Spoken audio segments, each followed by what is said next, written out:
கோவை, திருப்பூர் மாவட்டங்களில் 800 ஏக்கர் பந்தல் காய்கறி கொடிகளை வைரஸ் மற்றும் பூஞ்சா நோய் தாக்கியதால் விவசாயிகள் பெரும் இழப்பை சந்தித்துள்ளனர்.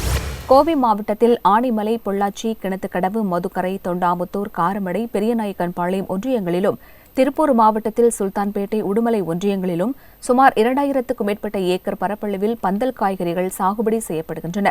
இதில் புடலை, பீர்க்கன், பாகல் மற்றும் சுரைக்காய்கள் அதிகம் சாகுபடி செய்யப்படுகின்றன. இந்நிலையில் வடகிழக்கு பருவமழை, வெயில், கடுமையான பனிப்பொழிவு காரணமாக பந்தல் காய்கறி கொடிகளை பூஞ்சா நோய், பேன், தண்டுப்புழு மற்றும் வைரஸ் நோய் தாக்கியுள்ளது. மருந்து தெளித்தும் நோய் கட்டுக்குள் வராததால் ஏக்கருக்கு 25 டன் வரை கிடைத்த காய்கறிகள் தற்போது 5 டன் கூட கிடைக்கவில்லை என விவசாயிகள் கவலை தெரிவிக்கின்றனர். வருஷம் இல்லாமல் இந்த வருஷம் என்னன்னா, ஆரம்பத்திலிருந்தே எனக்கு இந்த போராட்டமாகவே இருக்குது. இந்த பாகல் செடி பந்தல் ஏற்றுறதுக்கு ரொம்ப சிரமமாக இருக்குது.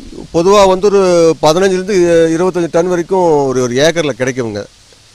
இப்போ என்னென்னா, எனக்கு 2 ஏக்கர் சேர்ந்தே 10 டன்னே வரல.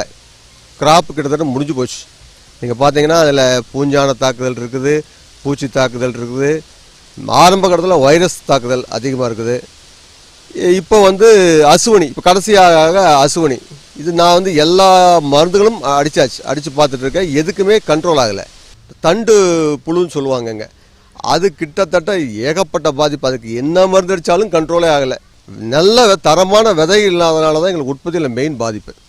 காய்கறி உற்பத்தி குறைந்ததால் மார்க்கெட்டில் அவற்றின் விலை உயர்வதற்கான வாய்ப்புகள் அதிகம் உள்ளதாக விவசாயிகள் தெரிவிக்கின்றனர். கிட்டத்தட்ட பார்த்தீங்கன்னா டெய்லி 70 டன் உற்பத்தி ஆகிட்டு இருந்த இடத்துல 15 டன் 20 டன் தான் த்ரூ அவுட் இந்த 2 டிஸ்ட்ரிக்ட் நடக்குது.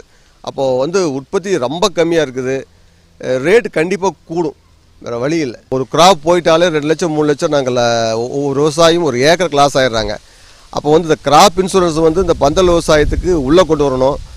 சமீப காலமாக பந்தல் காய்கறிகளுக்கு நல்ல விலை கிடைத்து வந்ததால் விவசாயிகள் மகிழ்ச்சி அடைந்திருந்த நிலையில் தற்போது ஏற்பட்டுள்ள நோய் தாக்குதல் காரணமாக ஏற்பட்ட நஷ்டத்தால் விரக்தியடைந்துள்ளனர். நோய் தாக்கிய கொடிகளை முற்றிலும் அகற்றிவிட்டு மறு சாகுபடி செய்ய அவர்கள் தயாராகி வருகின்றனர். கடந்த ஆண்டும் பந்தல் காய்கறி சாகுபடியை வைரஸ் நோய் தாக்கி விவசாயிகளுக்கு பெரும் இழப்பை ஏற்படுத்தியது குறிப்பிடத்தக்கது.